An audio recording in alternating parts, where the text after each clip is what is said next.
வணக்கம் episode number 10 cut பண்ணி open பண்ணா காணாம போன ஃபாத்திமா காட்டுக்குள்ள இந்த இடத்துக்குலாம் போயிருக்கலாம் அப்படின்னு ஹீரோ அவனோட அசிஸ்டன்ட் கிட்ட பேசிட்டு இருக்கான். அந்த நேரத்துல தான் ஹீரோட பையன் அங்க வந்து எனக்கு எல்ஜின் மேல சந்தேகமா இருக்கு, ஃபாத்திமா காணாம போனதுக்கும் அவனுக்கும் ஏதோ ஒரு தொடர்பு இருக்கு அப்படிங்கிறான். அப்படியே கட் பண்ணி ஃபாத்திமா இப்ப அந்த சீக்கிரட்டான ரூமுக்குள்ள தான் இருக்கிறா. அவளோட வயிறு இப்ப முன்ன விட இன்னும் கொஞ்சம் பெருசாவே இருக்கு. அந்த வயிற்றுக்குள்ள இருக்கிற குழந்தை இல்லனா ஏதோ ஒண்ணு அது இப்போ அசையெல்லாம் ஆரம்பிச்சிட்டு, அது அசைறது மட்டும் இல்லாம அது அசையும் போது ஃபாத்திமாவுக்கு ஒரு மரண வலியை கொடுக்குது. அப்படியே மறுபடியும் ஹீரோட பையன் கிட்ட வந்தா இவனுக்கு எப்படி எல்ஜின் மேல சந்தேகம் வந்துச்சு அப்படிங்கிற எல்லா விஷயத்தையுமே ஹீரோ கிட்டையும் அசிஸ்டன்ட் கிட்டையும் டீடைலா சொல்லிட்டு இருக்கான். கட் பண்ணி ஜிம்மோட மனைவி ஜிம்மு கிட்ட போன எபிசோட்ல இவங்க விக்டரை கட்டி பிடிச்ச போது விக்டரோட அம்மாக்கு என்னென்ன நடந்துச்சோ அது எல்லாமே இவங்களுக்கு காட்சியா தெரிய வந்துச்சுல, அதை எல்லாத்தையுமே இப்ப ஜிம்மு கிட்ட சொல்லிட்டு இருக்காங்க. இவங்களுக்கு அது ஒரு காட்சியா மட்டும் தெரியல, விக்டரோட அம்மா அந்த நேரத்துல எந்த ஒரு வழியை அனுபவிச்சாங்களோ அதே வழியை இவங்க அந்த காட்சியை பார்த்துட்டு இருக்கிற நேரத்திலையும் இவங்களும் அனுபவிச்சாங்க. அந்த விஷயத்தெல்லாம் இவங்க இப்ப ஜிம்மு கிட்ட சொல்றாங்க. ஜிம்மு இதெல்லாம் கேட்டதுக்கு அப்புறமா இப்ப நேரா போதக்கை இருக்கிற இடத்துக்கு வர்றான். ஜிம்மை பார்த்ததுமே போதக்கை, இந்த பாரு ஜிம்மு, மறுபடியும் என் ஃபேமிலி, என் பொண்டாட்டி, என் பொண்ணு அப்படின்னு ஏதாவது அட்வைஸோட வந்தேன்னு வச்சுக்கோயேன், நான் மனுஷனாவே இருக்க மாட்டேன்.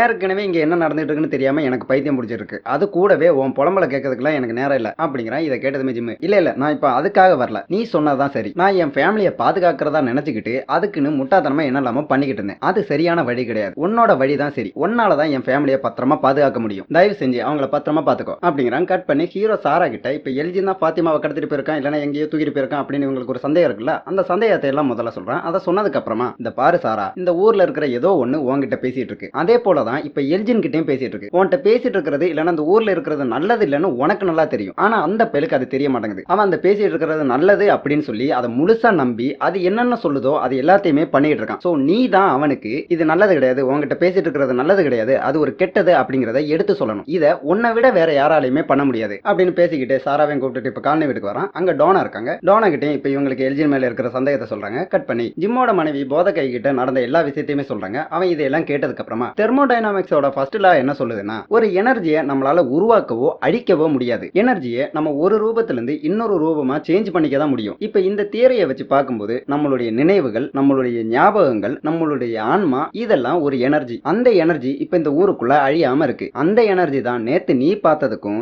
என் கண் முன்னாடி அப்பப்போ ஒவ்வொருத்தங்களா வந்துட்டு போவாங்கல்ல, அதுக்கு எல்லாத்துக்குமே காரணம். இப்ப விக்டரோட அம்மாக்கு என்ன நடந்துச்சு அப்படிங்கறத நேத்து அந்த குழந்தைங்கள ஒருத்தங்க தான் உன்னை கூட்டி கொண்டு போய் காட்டி தந்தாங்க. அது எதுவா இருந்தாலும் அதை நீ பார்த்தே ஆகணும் அப்படிங்கிற ஒரு கட்டாயம் இருந்தனால தான் அவங்க அதை காட்டி தந்தாங்க. சோ நேத்து நீ இருந்த இடத்துக்கு வந்து உனக்கு இதெல்லாம் காட்டி தந்த அந்த குழந்தை இன்னைக்கும் நீ அதே இடத்துக்கு வருவ அப்படின்னு நம்பி ஒருவேளை அந்த இடத்துக்கு வர்றதுக்கு வாய்ப்பு இருக்கு. நேத்து நீ எங்க இருந்த, வா கிளம்பு நம்ம அங்க போவோம் அப்படிங்கிற. அப்படியே கட் பண்ணி எல்ஜினுக்கு ஹீரோட பையனுக்கு தான் மேல சந்தேகம் வந்துருச்சு அப்படிங்கிற அந்த விஷயம் தெளிவா தெரியுது. அதனால அவன் போட்டி படிக்க எல்லாம் பேக் பண்ணிட்டாங்க, கிளம்ப போறான். சரி, அந்த நேரத்துக்கு இவங்க எல்லாம் அங்க வந்து, தம்பி பேக் எல்லாம் தூக்கிட்டு எங்க கிளம்பிட்டீங்க, வாங்க கொஞ்சம் பேசணும் அப்படி சொல்லிட்டு எல்ஜின் ஒரு ரூமுக்குள்ள கூட்டு வந்ததுக்கு அப்புறமா எங்க போற எதுக்காக போற அப்படின்னு ஃபார்மலா கொஸ்டின் கேட்டதுக்கு அப்புறமா டைரக்டா என்ன கேட்க வந்தாங்களோ அதை கேட்கறாங்க. ஃபாத்திமா எங்கன்னு உனக்கு தெரியுமா அப்படின்னு அந்த கொஸ்டினை கேட்கறாங்க. இதை கேட்டு எல்ஜின் கொஞ்ச நேரம் யோசிச்சதுக்கு அப்புறமா, என்கிட்ட பேசிட்டு இருக்கிற அந்த பேய் இதை பத்தி வெளியே யார்கிட்டயுமே ஒண்ணுமே சொல்லக்கூடாது அப்படின்னு சொல்லியிருக்கு, அதனால நான் எதுவுமே சொல்ல மாட்டேன். ஃபாத்திமா உங்க எல்லாருக்கும் ரொம்ப முக்கியமானவ, ரொம்ப வேண்டப்பட்டவன் எனக்கு தெரியும், அதே போலதான் எனக்கும் ரொம்ப முக்கியமானவ, எனக்கும் ரொம்ப வேண்டப்பட்டவ. அப்படி எனக்கு வேண்டப்பட்ட அவளுக்கு கெட்டது நடக்கிற மாதிரியான ஒரு விஷயத்த நான் பண்ண மாட்டேன். இங்க நடந்துட்டு இருக்கிறது எல்லாமே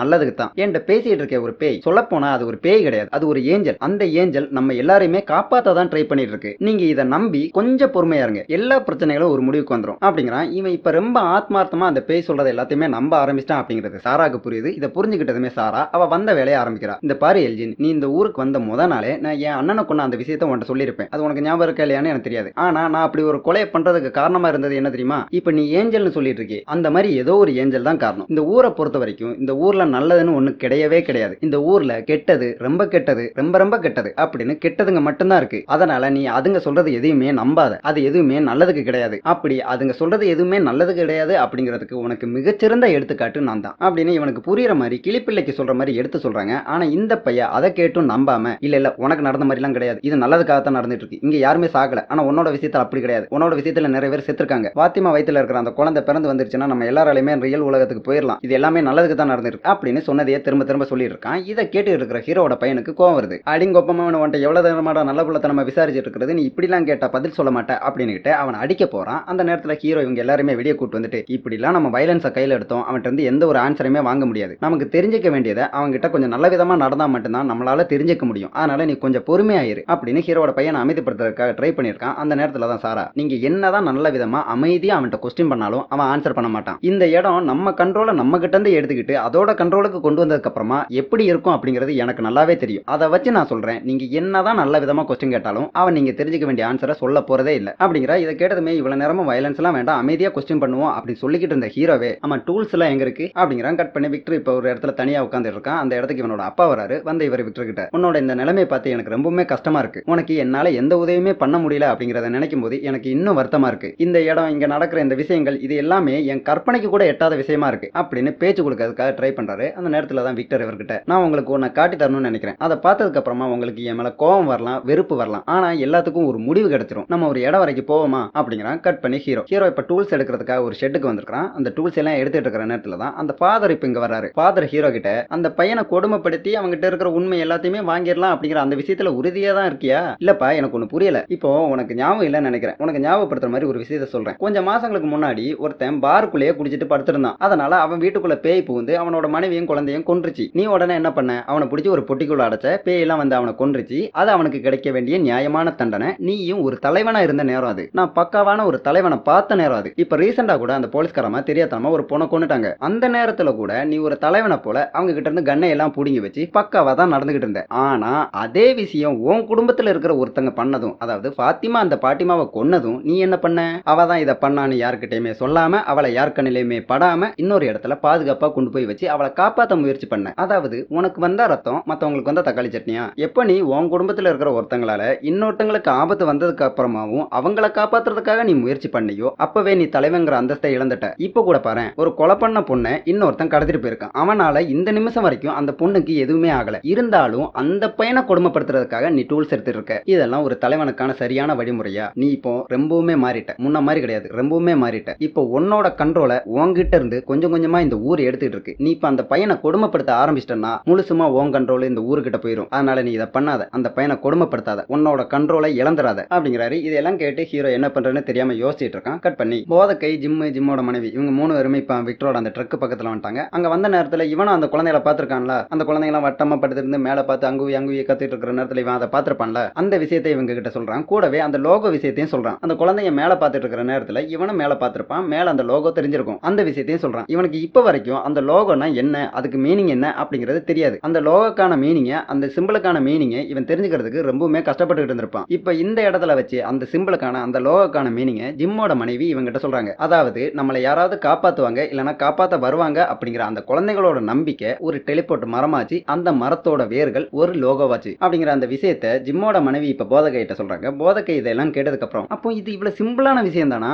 அப்ப நான் தான் பைத்தியத்தை போல இதுக்கு பின்னாடி வேற ஏதோ பெருசா இருக்கு, இதை வச்சுதான் நம்ம தப்பிக்க போறோம் அப்படின்னு லூசு போல நினைச்சுக்கிட்டு லூசு போல பண்ணிக்கிட்டு இருந்தானா? என்ன நினைச்சா எனக்கே சிரிப்பா வருது அப்படின்னு இவங்களை பார்த்து சொன்னதுக்கு அப்புறமா மேல பார்த்து இதுதான் அந்த விஷயம்னு என்கிட்ட வாயை திறந்து உங்களுக்கு சொன்னாதான் என்னவா? ஏன் என்ன ஒரு முட்டாளை போல அலைய விட்டீங்க? உங்களுக்கு உண்மையிலேயே என்கிட்ட இருந்து இல்லைன்னா எங்க கிட்ட இருந்து ஏதாவது உதவி தேவைன்னா தயவு செஞ்சு நாங்க என்ன பண்ணணும், அதை எப்படி பண்ணணும் அப்படிங்கறத கொஞ்சம் வாயை திறந்து சொல்லி தொலைங்க. இப்படி மனுஷனை அலைய விடாதீங்க அப்படின்னு கத்துறான். கட் பண்ணி மொட்டை இப்ப ஒரு இடத்துல எக்ஸசைஸ் பண்ணிட்டு இருக்கான். அவனுக்கு அந்த வண்டுகளோட சத்தம் கேக்குது. அது ரொம்ப அதிகமாவே கேக்குது. அது ரொம்ப இரிட்டேஷனை ஏற்படுத்துது. அதனால நேர கிளினிக் வந்து அங்கங்கேயுமா தேடி இந்த ஷாக் கொடுப்பாங்களே டிவைஸ், அந்த டிவைஸை கண்டுபிடிச்சு எடுத்து தன்னோட காதுகள்ல ஷாக் கொடுத்துக்கிறதுக்காக ட்ரை பண்றான். அதாவது காது செவிடாயிருச்சுன்னா அந்த சத்தம் கேட்காதுல்ல, அதனால தனக்கு தானே செவிடு பண்ணிக்க ட்ரை பண்றான். சரியா அந்த நேரத்துக்கு டாக்டரோட லவர் அங்க வந்து இதை அவன் பண்ண விடாம இவனை தடுத்துறாங்க. தடுத்து இவன் படுற கஷ்டம் இப்ப இவங்களுக்கும் புரியுது. அதனால இவனை இப்போ கொஞ்சம் ஆறுதல் படுத்துறாங்க. கட் பண்ணி ஹீரோ கொஞ்சம் டூல்ஸ் எல்லாம் எடுத்துக்கிட்டு காலனி வீட்டுக்கு வந்து நான் மேல போய் என்னதான் ஆச்சு அப்படின்னு அவன்கிட்ட கேட்டு தெரிஞ்சுட்டு வர்ற வரைக்கும் என்னதான் சத்தம் வந்தாலும் சரி, என்னதான் அலறல் சத்தம் கேட்டாலும் சரி, யாருமே மேல வரக்கூடாது, அந்த ரூமுக்குள்ள வரக்கூடாது அப்படின்னு சொன்னதுக்கு அப்புறமா எல்ஜின் இருக்கிற ரூமுக்கு வரான். ஹீரோ கையில டூல்ஸோட தான் வர்றான் அப்படிங்கறத எல்ஜின் பார்த்த உடனே புரிஞ்சுக்கிறான். இதை பார்த்த உடனே அவன் முதல்ல கொஞ்சம் பயப்படுறான். பயந்துகிட்டே ஹீரோ கிட்ட இந்த பாருங்க, எனக்கு எல்லா உண்மையும் சொல்லணும் போலதான் இருக்கு, ஆனா என்னால சொல்ல முடியாது, என்னோட நிலைமை நீங்க கொஞ்சம் புரிஞ்சுக்கோங்க, என்ன எதுவும் பண்ணிடாதீங்க அப்படிங்கிறான். அதுக்கு ஹீரோ நீ பண்ண வேண்டியதை நீ பண்ணு, நான் பண்ண வேண்டியதை நான் பண்றேன் அப்படின்னு சொல்லிக்கிட்டு எல்ஜினை சித்திரவதை பண்றதுக்காக தயாராகிறான். அப்போதான் அந்த கேமரா இருக்குல்ல, அது இங்க இருக்கு, அது தானா ஒரு போட்டோ எடுக்குது. இதை பார்த்தோன்னே எல்ஜின் உடனே பதறான். அந்த போட்டோ அந்த பேய் என்கிட்ட ஏதாவது கம்யூனிகேட் பண்ணணும்னா அது வழியா தான் பண்ணும், அந்த போட்டோல என்ன இருக்குன்னு எடுத்து பாரு அப்படின்னு பதறான். ஹீரோவும் இதை கேட்டு அந்த போட்டோவை எடுத்து பாக்குறான். அதை பார்த்ததும் இவன் கொஞ்சம் அதிர்ச்சி ஆகிறான். அந்த போட்டோல ஒரு வீடு தான் இருக்கு. அந்த வீட்டை பார்த்து ஹீரோ அதிர்ச்சி ஆகிறான். கட் பண்ணி விக்டர் அவங்க அம்மாவும் தங்கச்சியும் இறந்ததுக்கு அப்புறமா அவங்களோட பணத்தை மத்தவங்கள அடக்கம் பண்ண அந்த இடத்துல அடக்கம் பண்ணாம கொஞ்சம் தூரம் தள்ளி கொண்டு வந்து அடக்கம் பண்ணிருக்கான். அந்த இடத்துக்கு இப்ப இந்த அப்பாவை கூட்டு வந்து அந்த இடத்தை எல்லாம் காட்டி கொடுக்குறான். அவர் இதை பார்த்து கொஞ்சம் ஃபீல் பண்ணிட்டு இருக்காரு. அப்பதான் விக்டர் பழைய மாதிரியே என்னாலதான் அம்மா இறந்து போனாங்க, நான் இதை பத்தி அம்மா கிட்ட சொன்னனாலதான் அம்மா அந்த இடத்துக்கு தேவையில்லாம போய் இறந்து போனாங்க, அம்மா இறந்து போனதுக்கு நான் தான் காரணம் அப்படின்னு பழைய மாதிரியே ஃபீல் பண்றான். இதை கேட்கிற விக்டரோட அப்பா விக்டர் கிட்ட இல்லப்பா ஒன்னாலலாம் அம்மா இறந்து போகல, நீ அந்த குற்ற உணர்ச்சியில இருக்க வேணாம், அம்மா இறந்து போனதுக்கு உண்மையான ரீசன் உங்க மேல இருக்கிற அதிகப்படியான அன்பு தான் காரணம், நீங்க எந்த எந்த ஒரு தொந்தரவும் இல்லாம எந்த ஒரு பயமும் இல்லாம நிம்மதியான ஒரு வாழ்க்கை வாழணும் அப்படிங்கிறதுக்காகத்தான் அம்மா அந்த இடத்துக்கு போனாங்க. அதுக்கப்புறமா தான் இறந்து போனாங்க. அதுக்கும் உனக்கு எந்த ஒரு தொடர்பும் கிடையாது. அம்மா இடத்துல நான் இருந்திருந்தாலும் சரி நானும் அதே தான் பண்ணியிருப்பேன். சோ நீ அதை எதையுமே நினைச்சு ஃபீல் பண்ணிக்காத. உனக்கு அந்த குற்ற உணர்ச்சி தேவையே இல்லை அப்படின்னு சொல்லிக்கிட்டு இவனை கட்டி பிடிச்சி ஆறுதல் படுத்தி இருக்கிறாரு. கட் பண்ணி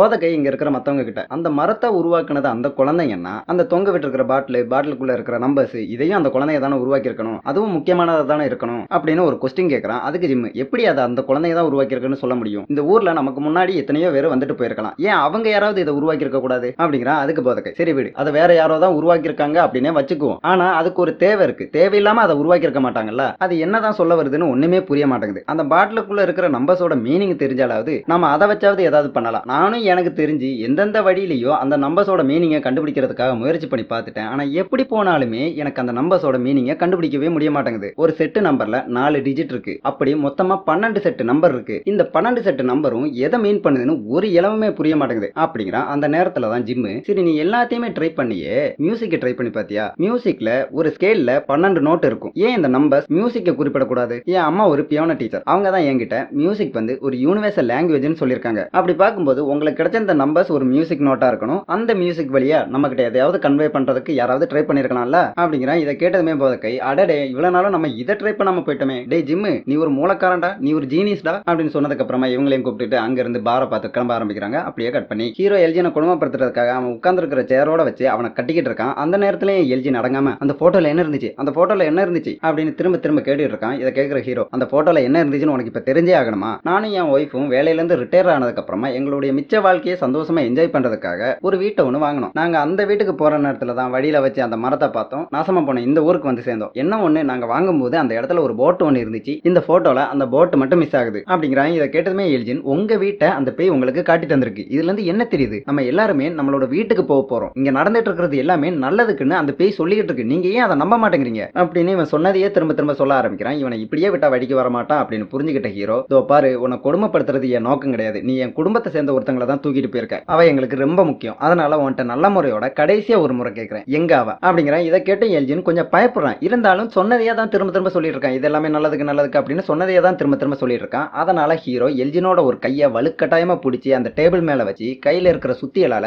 எல்ஜினோட கையில ஓங்கி அடிச்சுக்கிட்டு திரும்ப அந்த கொஸ்டினை கேட்க ஆரம்பிக்கிறான். எல்ஜின் அலற ஆரம்பிக்கிறான். இவன் அலற சத்தம் கீழே இருக்கிறவங்களுக்கு எல்லாம் கேக்குது. சரியா அந்த நேரத்துக்கு வெளியே போயிருந்த இந்த போலீஸ்காரமாவும் இந்த இடத்துக்கு வந்துட்டாங்க. இங்க இருக்கிற எல்லாருக்கிட்டையுமே ஹீரோ மேல எந்த சத்தம் கேட்டாலும் வராதீங்க அப்படின்னு சொல்லிட்டு தான் போயிருக்கான். ஆனா இந்த அம்மாவுக்கு இந்த விஷயம் எதுவுமே தெரியாது. அதனால மேல அலறல் சத்தம் கேட்கவும் இவங்க மேல பார்த்து ஓடுறாங்க. இவங்க பின்னாடியே மித்த எல்லாருமே ஓடுறாங்க. எல்லாருமே அந்த ரூமுக்கு வந்துட்டாங்க. எல்ஜினோட நிலைமையை பார்த்துட்டாங்க. இந்த போலீஸ்காரமா ஹீரோ கிட்ட இங்க என்னதான் நடந்துட்டு இருக்கு, யாராவது ஒருத்தங்க சொல்றீங்களா அப்படிங்கிறாங்க. இதை கேட்ட ஹீரோ எல்லாரும் ரூம் விட்டு முதல்ல வெளியே போங்க, வெளியே வந்து இங்க என்ன நடந்துட்டு இருக்கிறத நான் சொல்றேன் அப்படிங்கிறாங்க. கட் பண்ணி ஜிம்மோட மனைவி போதகை இவங்க 3 பேருமா சேர்ந்துக்கிட்டு அந்த நம்பர்ஸ் எல்லாம் எப்படி எல்லாமோ ஓர்டரா அரேஞ்ச் பண்ணி அதுல இருந்து வர்ற மியூசிக்கை கண்டுபிடிச்சிட்டாங்க. இப்போ இவங்களுக்கு இருக்கிற ப்ராப்ளம் என்னன்னா ஹீரோ ஒரு முறை காட்டுக்குள்ள போயிட்டு வரும்போது ஒரு தீப்பந்தத்தை அங்க இருந்து எடுத்துட்டு வந்திருப்பான். அந்த தீப்பந்தத்தை எடுத்துட்டு வந்ததுக்கு அப்புறமா இந்த ஊருக்குள்ள தேவையில்லாத பல விஷயங்கள் நடந்திருக்கும். அதுபோல இந்த மியூசிக்கை இந்த இடத்துல வச்சு வாசிச்சதுக்கு அப்புறமா கெட்டது எதுவும் நடக்காது அப்படின்னு உறுதியா சொல்லிட முடியாது. ஒருவேளை நல்லதும் நடக்கலாம், ஒருவேளை கெட்டதும் நடக்கலாம். கெட்டது நடக்கணும் பயந்து இந்த மியூசிக்கை வாசிக்காமலும் இருக்க முடியாது. சோ இந்த மியூசிக்கை எங்க வச்சு வாசிச்சா சேஃப் அப்படின்னு இவங்களுக்குள்ள ஒரு டிஸ்கஷன் வருது. அதுல ஜிம்மோட மனைவி தான் இந்த பாட்டில்லாம் எங்க தொங்க போட்டிருந்தாங்க, அந்த டெலிபோர்ட்டிங் மரத்துல தானே தொங்க போட்டிருந்தாங்க, நம்ம இந்த மியூசிக்கை அங்க போய் வாசிப்போம் அப்படின்னு ஒரு ஐடியா கொடுக்குறாங்க. இந்த ஐடியா மத்தவங்களுக்கு சாட்டிஸ்ஃபையா இருக்கு. எல்லாருமே அந்த இடத்தை பார்த்து கிளம்பி போக ஆரம்பிக்கிறாங்க. கட் பண்ணி பாத்திமாவுக்கு இந்த இடத்துக்குள்ளேயே ஒரு கண்ணாடி துண்டு கிடைச்சிருக்கும். அந்த கண்ணாடி துண்டை வச்சு தன்னோட வயித்தை கிழிச்சு தான் வயிற்றுக்குள்ள என்ன இருக்கோ அதை வெளியே எடுத்துடலாம் அப்படின்னு முடிவு பண்ணி வயிற்ற லைட்டா கிடிக்க ஆரம்பிக்கிறா. சரி அந்த நேரத்துக்கு இந்த பேய் வந்து வேணாம் அதை பண்ணாத, நீ உன் வயிற்ற கிடிக்கிறதுக்கு பதிலா நீ வேணா செத்துப்போ அப்படின்னு சொல்லிக்கிட்டு அந்த கண்ணாடி துண்டை பாத்திமாவோட கழுத்து பக்கத்துல வச்சுக்கிட்டு அது வந்துகிட்டு இருக்கு அப்படிங்கிறாங்க. சரி அந்த நேரத்துல பாத்திமாவுக்கு இந்த தண்ணி கூடன்னு சொல்லுவாங்களா அது உடஞ்சி தண்ணி எல்லாம் வெளியே போக ஆரம்பிக்குது. கட் பண்ணி ஜூலியும் ஈத்தனும் ரெஸ்டாரண்ட்ல இருக்காங்க. அந்த இடத்துல வச்சு ஜூலி அவளுக்கு என்னென்ன நடந்துச்சோ அது எல்லாத்தையுமே ஈத்தன் கிட்ட சொல்றா. அதாவது இவ பாஸ்ட்டுக்கு போய் அங்க நடந்தது எல்லாம் பாத்துருப்பால அந்த விஷயத்தை எல்லாமே ஈத்தன் கிட்ட சொல்றா. இதுக்கு என்ன மீனிங், நான் எதுவும் டைம் டிராவல் பண்ணிட்டு இருக்கேனா அப்படின்னு ஈத்தன் கிட்ட கேட்கிறா. அதுக்கு ஈத்தன் நான் நிறைய கதை புத்தகம் எல்லாம் வாசிப்பேன்னு உனக்கு தெரியும்ல, அந்த கதை புத்தகத்துல எல்லாம் உன்ன மாதிரி இருக்கிறவங்களுக்கு ஒரு பேர் இருக்கு, அந்த பேர் ஸ்டோரி வாக்கர். அதாவது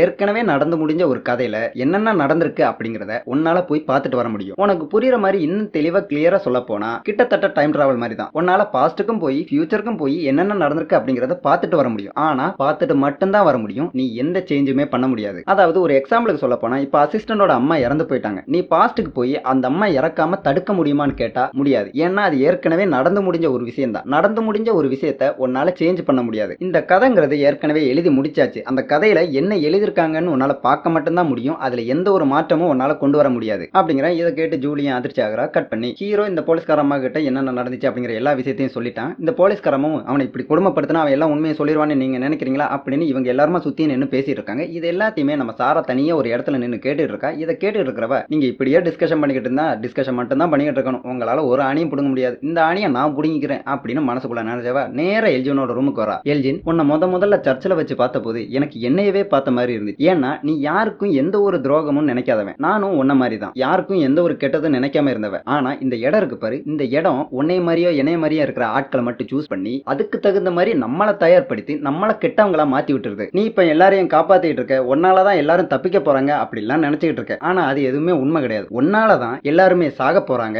நீ என்ன போல ஒரு கெட்டவனா மாற போற. நம்மளை போலவே ரொம்ப நல்லவனான இன்னொருத்தங்க இந்த ஊருக்குள்ளேயே நம்ம கூடயே இருக்காங்க. அது வேற யாரும் இல்ல, நம்ம ஹீரோ தான். அவரு எல்லாருக்கும் நல்லது பண்ணணும் அப்படின்னு நினைச்சிட்டு இருக்காரு. ஆனா இந்த ஊரு அவரை கொஞ்சம் கொஞ்சமா மாத்த முயற்சி பண்ணிட்டு இருக்கு. அவர் கெட்டவனா மாத்துறதுக்காக முயற்சி பண்ணிட்டு இருக்கு. ஆனா நான் இருக்கிற வரைக்கும் அவரை கெட்டவரா மாத்த நான் விட மாட்டேன். அவருக்கு உன்கிட்ட இருந்து எப்படி உண்மையை வரவழைக்கணும்னு தெரியல, ஆனா எனக்கு நல்லாவே தெரியும் அப்படின்னு சொல்லிட்டு இவளோட காலை கிட்ட ஒரு ஸ்க்ரூ டிரைவருக்கு அந்த ஸ்க்ரூ டிரைவர் கையில எடுக்கிறா. எல்ஜினோட அலறல் சத்தம் கீழே கேக்குது. கீழே இருக்கிற எல்லாருமே எல்ஜின் இருக்கிற ரூமுக்கு வந்து பாக்குறாங்க. அங்க வந்து பார்த்தா நம்ம சாரா கையில ஒரு ஸ்க்ரூ டிரைவர் எடுத்துட்டால, அந்த ஸ்க்ரூ டிரைவரை வச்சு எல்ஜினோட ஒரு கண்ணையே குத்தி இல்லாம பண்ணிட்டா. ஒரு கண்ணு போனதுக்கு அப்புறமா தான் இவன் பாத்திமாவை எங்க கொண்டு போய் வச்சிருக்கான் அப்படிங்கிற அந்த விஷயத்தை இவன் இவங்க கிட்ட சொல்லியிருக்கான். இவங்களும் அந்த இடத்தை பார்த்து போக ஆரம்பிக்கிறாங்க. கட் பண்ணி போதக்கை ஆண்டியும் இப்ப அந்த மரத்துக்கிட்ட இருக்கிறாங்க. மரத்துக்கிட்ட வச்சு போதக்கை அந்த மியூசிக்கை வாசிக்க ஆரம்பிக்கிறான். அந்த மியூசிக் ரொம்பவுமே சோகமான ஒரு மியூசிக்கா இருக்கு. ஒரு பக்கம் இவன் மியூசிக் வாசிக்க, இன்னொரு பக்கம் எல்லாருமா சேர்ந்துகிட்டு பாத்திமா இருக்கிற இடத்தை பார்த்து ஓடிக்கிட்டு இருக்காங்க. இன்னொரு பக்கம் அந்த பேய் பாத்திமாவுக்கு பிரசவம் பார்த்துட்டு இருக்கு. கொஞ்சம் கொஞ்சமா பாத்திமாவோட வயிற்றுக்குள்ள இருக்கிற அந்த ஏதோ ஒண்ணு வெளியே வர ஆரம்பிக்குது. அது வெளியே வர ஆரம்பிக்கிற அதே நேரத்துல இந்த சீக்ரெட் ரூமுக்குள்ள இன்னொரு சீக்ரெட் ரூம் இருந்துச்சுல, அந்த ரூம் தானா கொஞ்சம் கொஞ்சமா ஓப்பனும் ஆகுது. இந்த இடத்துக்கு வெளியில ஹீரோவும் மத்தவங்களும் வந்துட்டாங்க. அவங்க பாத்திமா இருக்கிற இடத்தோட கதவையெல்லாம் ஓபன் பண்ணிட்டு உள்ள வர்றதுக்கு முன்னாடியே பாத்திமாவோட வயிற்றுக்குள்ள இருந்து ஒரு குழந்தை கிடையாது, குழன்னு சதையில ஏதோ ஒரு பொருளை எடுத்துக்கிட்டு அந்த பேய் அந்த சீக்ரெட் ரூமுக்குள்ள போயிருது. அது அந்த சீக்ரெட் ரூமுக்குள்ள போய் முடிச்சதுக்கு அப்புறமா தான் ஹீரோ அண்ட் டீம் இந்த இடத்துக்கு வர்றாங்க. அவங்க கிட்ட பாத்திமா அது என் வயிற்றுக்குள்ள இருந்து எதையோ ஒண்ணு எடுத்துக்கிட்டு அந்த இடத்துக்குள்ள தான் போயிருக்கு, அந்த இடத்துக்குள்ள தான் போயிருக்கு அப்படிங்கிற. இதை கேட்டதுமே ஹீரோ பையன்கிட்டையும் அசிஸ்டன்ட் கிட்டையும், நீங்க இவளை கூப்பிட்டு இந்த இடத்துல இருந்து போங்க, இவ வயிற்றுல இருந்து என்னத்தை எடுத்துச்சு, எதை அது அந்த இடத்துக்கு கொண்டு போயிருக்கு அப்படிங்கிறத நான் போய் பார்த்துட்டு வரேன் அப்படின்னு கிட்ட ஓப்பனா இருக்கிற அந்த சீக்ரெட் ரூமுக்குள்ள ஹீரோ மெதுவா போக ஆரம்பிக்கிறான். இது எல்லாமே நடந்துட்டு இருக்கும்போது போதக்கையோட அந்த மியூசிக் கேட்டுக்கிட்டே இருக்கு. இப்ப அந்த மியூசிக்கை கேட்டு இந்த குழந்தைங்களும் அந்த மியூசிக் வாசிக்கிற அந்த இடத்துக்கு வந்து சேர்ந்துட்டாங்க. ஒரு பக்கம் ஹீரோ அந்த சீக்ரெட் ரூமுக்குள்ள இருக்கிற டனல்ல மெதுவா நடந்து போயிட்டு இருக்கான். இன்னொரு பக்கம் பாத்திமா ஹீரோவோட பையன் கிட்ட, நைட்டு நம்ம எல்லாருமே வந்து கொண்டுட்டு இருக்க பேய்க, அந்த பேய்கள்லாம் யாரு அப்படிங்கிறது எனக்கு இப்ப தெரியும். அதாவது இந்த பேய்களா இருக்கிற இவங்க எல்லாருமே ஒரு காலத்துல மனுஷனா தான் இருந்தாங்க. அழிவில்லாத ஒரு வாழ்க்கை கிடைக்கும் அப்படின்னு ஆசைப்பட்டு அந்த வாழ்க்கைக்கு ஆசைப்பட்டு அவங்க பெத்த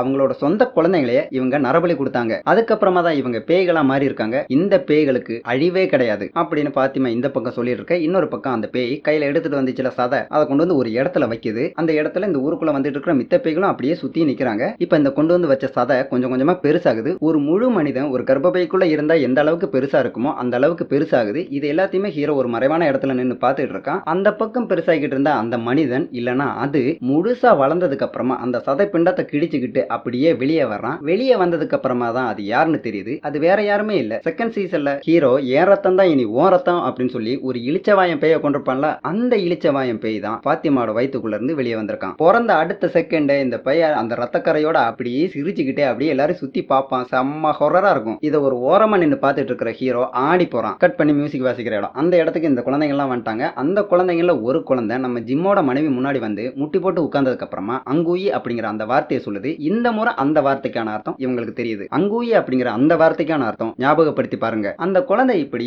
ஞாபகப்படுத்தி பாருங்க அப்படின்னு சொன்னதும் இவங்களுக்கும் பாஸ்ட்ல என்ன நடந்துச்சு அப்படிங்கிறது ஞாபகம் வந்துட்டு. பாஸ்ட்ல என்ன நடந்திருக்குன்னா பாத்திமா சொன்னது மாதிரியே இது ஒரு வில்லேஜ். இந்த வில்லேஜ்ல இருக்கிற எல்லாருமே நார்மல் பீப்புளா தான் இருந்திருக்காங்க. நார்மல் பீப்புளா இருக்கிற இவங்க கிட்ட ஏதோ ஒண்ணு, நான் உங்களுக்கு அழிவில்லாத ஒரு வாழ்க்கையை தர்றேன், அதுக்கு பதிலா நீங்க உங்க குழந்தைகளை எனக்கு பலி கொடுங்க அப்படின்னு சொல்லி கேட்டிருக்கு. அதுக்கு இங்க இருக்கிற எல்லாருமே ஒத்துக்கிட்டு அவங்கவங்க குழந்தைய பலி கொடுத்திருக்காங்க, ஒரு ஃபேமிலியை தவிர. அந்த ஃபேமிலி அவங்க குழந்தையையும் பலி கொடுக்காம மத்த குழந்தைகளையும் காப்பாத்துறதுக்காக முயற்சி பண்ணிருக்காங்க. ஆனா இவங்களால அது முடியல. அந்த குழந்தைகளை இவங்களால காப்பாற்ற முடியல. அந்த ஃபேமிலி வேற யாருமே இல்ல, ஜிம்மோட மனைவியும் போதகையும் தான். அதாவது இந்த கதை நடக்கிற அந்த காலகட்டத்துல ஜிம்மோட மனைவியும் போதகையும் ஹஸ்பண்ட் அண்ட் ஒய்ஃபா இருந்திருக்காங்க. இவங்க இந்த குழந்தைகளை கொல்றதை இல்லைன்னா நரபலி கொடுக்கறத தடுக்கிறதுக்காக ட்ரை பண்ணிருக்காங்க. இவங்களால முடியல, இவங்க இறந்து போயிட்டாங்க. அதுக்கப்புறமா இந்த குழந்தைங்க ஏதோ ஒரு சாபத்துல மாட்டிட்டு இருக்காங்க. அந்த சாபத்துல இருந்து இந்த குழந்தைகளை காப்பாத்துறதுக்காக ஜிம்மோட மனைவியும் போதகையும் மறுஜென்மமா எடுத்து வந்துட்டு இருக்காங்க. அப்படி வந்த ஒரு மறுஜென்மம் தான் விக்டரோட அம்மாவும் கிறிஸ்டபரும். அவங்களாலையும் இந்த குழந்தைகளோட சாபத்தை இல்லைன்னா இந்த குழந்தைகளை காப்பாற்ற முடியல. அவங்க இறந்து போயிட்டாங்க. அவங்க இறந்து போனதுக்கு அப்புறமா மறுபடியும் மறுஜென்மமா ஜிம்மோட மனைவி அண்ட் போதக்கை இவங்க 2 பேரும் இந்த ஊருக்குள்ள வந்திருக்காங்க. இப்போதான் இன்னொரு விஷயமும் ஸ்ட்ரைக் ஆகுது. ஜிம்மோட மனைவியும் போதக்கையும் ஒரே நாள்ல தான் இந்த ஊருக்குள்ள வந்திருப்பாங்க. இப்போ இந்த விஷயம் எல்லாம் ஜிம்மோட மனைவிக்கும் போதக்கைக்கும் தெரிய வந்துருச்சு. இவங்க நடந்த இந்த விஷயத்தை எல்லாம் நினைச்சு கொஞ்சம் ஃபீல் பண்ணி அழுதுகிட்டு இருக்காங்க. அழுது முடிச்சதுக்கு அப்புறமா ஜிம்மோட மனைவி இந்த விஷயத்தை எல்லாத்தையுமே ஜிம்மு கிட்ட சொல்றாங்க. சொல்லி முடிச்சதுக்கு அப்புறமா நான் கொஞ்ச நேரம் தனியா இருக்க ஆசைப்படுறேன், என்ன கொஞ்ச நேரம் தனியா வர்றியா அப்படின்னு சொல்லிட்டு தனியா இருக்கிறாங்க.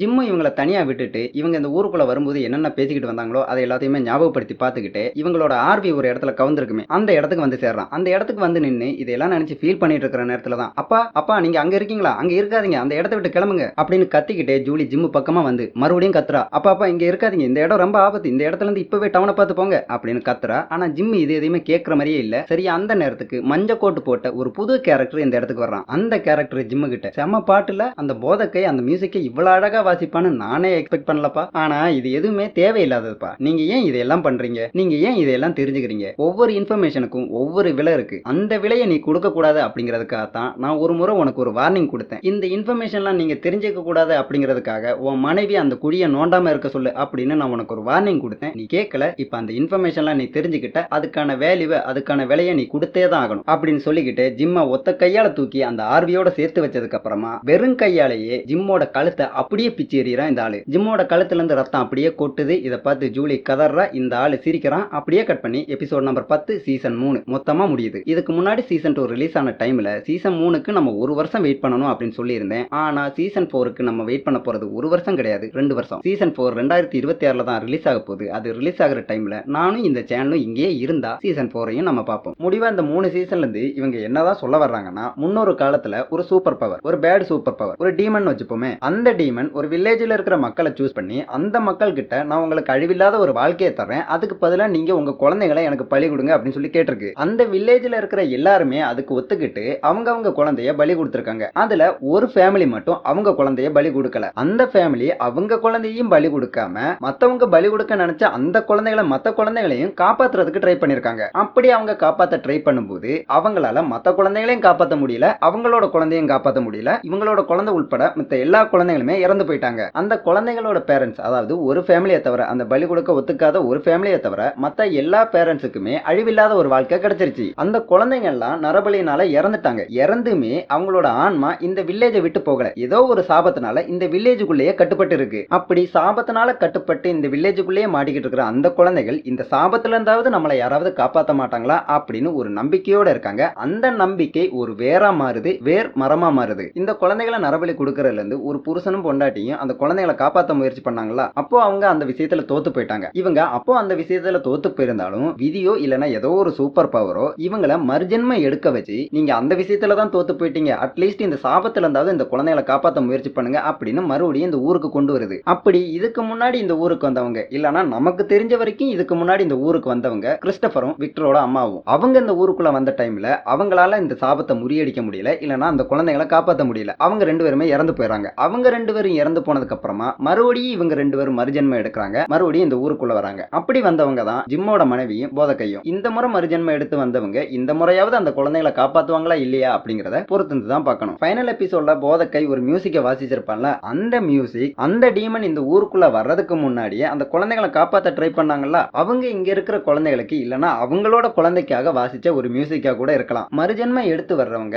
அவங்க கடந்த கால ஜென்மத்துல நடந்த விஷயங்கள் எல்லாத்தையுமே மறந்துடுறாங்க. அது இவங்களுக்கு ஞாபகம் வந்தா மட்டும்தான் இவங்களால அந்த குழந்தைகளை அந்த சாபத்துல இருந்து காப்பாற்ற முடியும். அதுக்காக இந்த குழந்தைங்க சொல்ற வேர்டு தான் அங்குயி, அதாவது ஞாபகப்படுத்து. செகண்ட் சீசன்ல ஹீரோ கொண்ட அந்த இளிச்சவாயம் பேய் எப்படி திரும்பவும் 3வது சீசன்ல உயிரோட வந்துச்சு, அதாவது புது குழந்தையா பிறந்து வந்துச்சுன்னா அவங்களுக்கு தான் அழிவில்லையே, அவங்க தான் அப்படி ஒரு வரம் வாங்கி வச்சிருக்காங்களே. சோ நம்ம எவ்வளவுதான் அழிக்க நினைச்சாலும் இந்த மாதிரி மறுபடி பிறந்து வந்துருவாங்க அவங்க. கடைசியா நம்ம மஞ்சள் கோட் போட்ட ஒரு புது கேரக்டரை பார்த்தோம். அந்த கேரக்டர் தான் இங்க இருக்கிறவங்களுக்கு ஒருவேளை அந்த அழிவில்லாத வாழ்க்கையை கொடுத்த ஆளா கூட இருக்கலாம். அந்த கேரக்டர் ஜிம்மு மேல ஏற்கனவே ரொம்ப கோவத்துல இருந்தான். ஏன்னா ஜிம்மு தான் அவனோட மனைவி கிட்ட அந்த குழியை தோண்டு அப்படின்னு சொல்லியிருப்பான். அந்த குழியை தோண்டதுக்கு அப்புறமா அந்த டனலுக்குள்ள போனதுக்கு அப்புறமா தான் ஜிம்மோட மனைவிக்கு அந்த குழந்தைகளை பார்க்க முடிஞ்சிச்சு. அதுக்கப்புறமா தான் அவன் இந்த குழந்தைகளை காப்பாற்றணும்னே முடிவு பண்ணி அந்த குழந்தைகளை காப்பாற்றுற முயற்சியில இறங்கினான். சோ அந்த குழந்தைகளை காப்பாற்றுற அந்த முயற்சியில அவன் இறங்குறதுக்கு காரணமா இருந்தது ஜிம்மு. அதனால இந்த மஞ்சக்கோட் போட்டவன் ஏற்கனவே ஜிம்மு மேல கோவமா இருந்தான். அந்த கோவத்தை இன்னும் கொஞ்சம் அதிகமா தூண்டி விடும் விதமா பாட்டில்ல தொங்க போட்டுக்கிற அந்த நம்பர்ஸ் என்ன மீன் பண்றதுன்னு தெரியாம இவங்க எல்லாம் குழம்பிக்கிட்டு இருக்கிற நேரத்துல